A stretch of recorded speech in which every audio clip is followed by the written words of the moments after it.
coach and two of their athletes. Coach, if you'll start with an opening statement, and we'll go to questions. Hey, thanks a lot, and I just want to say thank you to Georgia for this monumental task.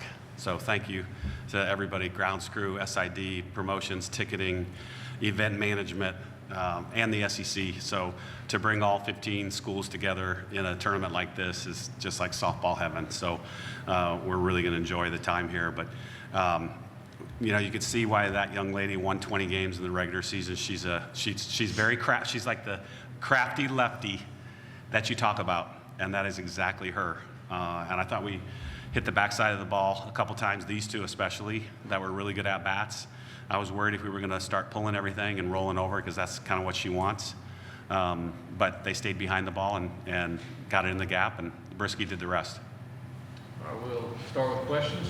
Please raise your hand. We'll get it going. Yep. I actually want to ask both of the players. We don't get to ask this very much in press conferences, but I want to ask you both about your defense. Say that obviously we saw your defense play like college defense all season. You've seen it so steady. I would actually love for both of you just kind of talk through your approach to your defense, because you're both so steady and you're both so solid. Yeah. Okay, I'll go first. Just having Joss's back, trusting what we practice. Murph hits it hard to us every practice, and just knowing that I can feel the ball. I have confidence in what I do, and I'm just going to get the job done, have Joss's back, have everyone's back, try to get us out of a jam, you know? I think the biggest thing for me is if you go perfect with no errors, it's pretty impressive. So, like, it's going to happen. So I think the biggest thing is learning how to shake things off and moving on to the next play, because you're going to have the pitcher's back like she's going to have yours on offense. So I think the biggest thing is to go out there and have fun. Like I've been playing the game since I was little, and kind of like what Salem says, as long as you trust yourself, good things will happen. Yep. Chris mentioned something a while ago. I guess I didn't realize this. You guys didn't play Auburn this year. Talk a little bit about those natural rivalries. Would you like to see the rivalries protected in the SEC kind of football with softball? Hey, Lee, yes, I would. And I think I was one of the few that wanted it 15 years ago. And, you know, majority rules, but I feel like we need to play them every year, because we would have our biggest crowd and they would have their biggest crowd. Either way.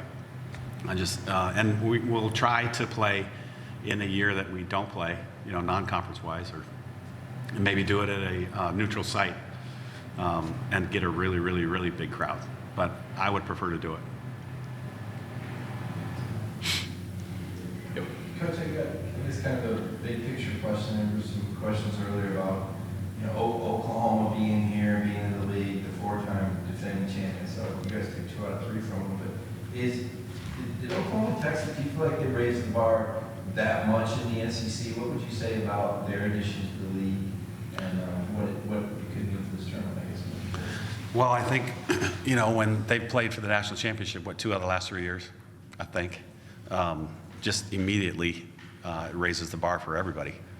And when Texas A&M and Missouri came in, Missouri had played in the World Series 3 straight years, and Texas A&M just played for the national championship the year before. So it was like, oh my God, the sport that got the worst deal at that time was softball, because they were both good in it. And then, you know, 15 years later, guess which sport got the worst deal again? Softball. Seriously, like they're good in a lot of sports. You know, Oklahoma's won gymnastics for year after year after year. But they're both very, very good in softball. So it was a double whammy for us. And, you know, why not? Bring them on. In terms of the impact on recruiting, do you think that bolsters the SEC now that they're in the league? Oh, yeah, I think it would help everybody. I really do.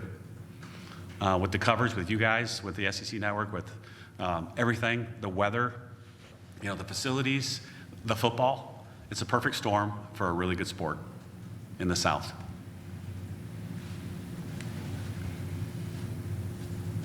Yep. Murph, Brisky, just, I mean, finishing your own game, solid all the way through. I mean, just what impressed you most about her performance? I think she made pitches when she needed to.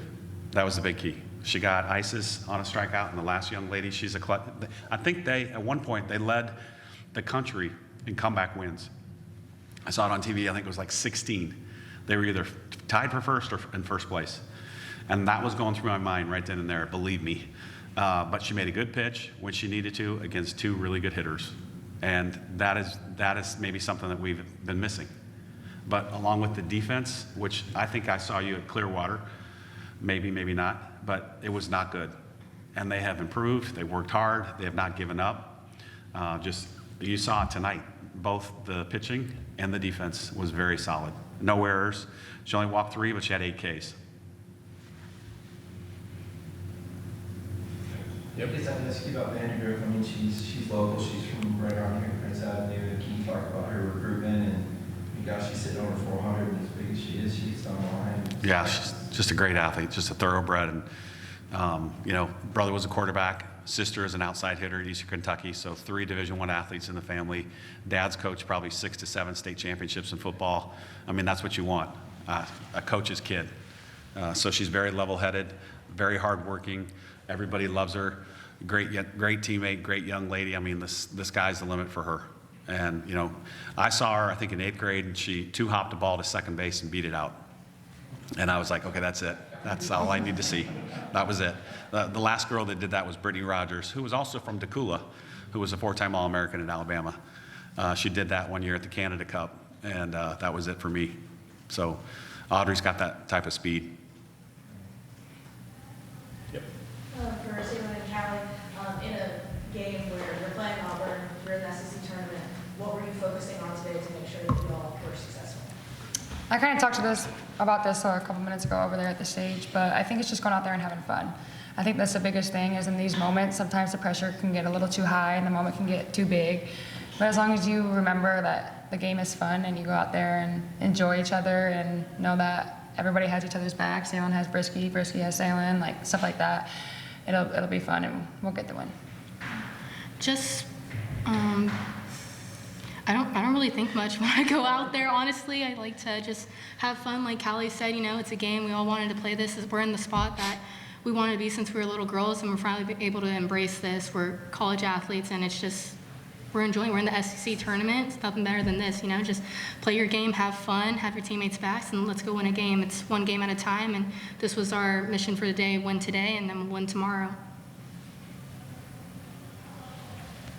Have any more questions for either of these 3? Thanks a lot. Okay, thank you. Thanks a lot. Thank y'all. Thank you. Good to meet you.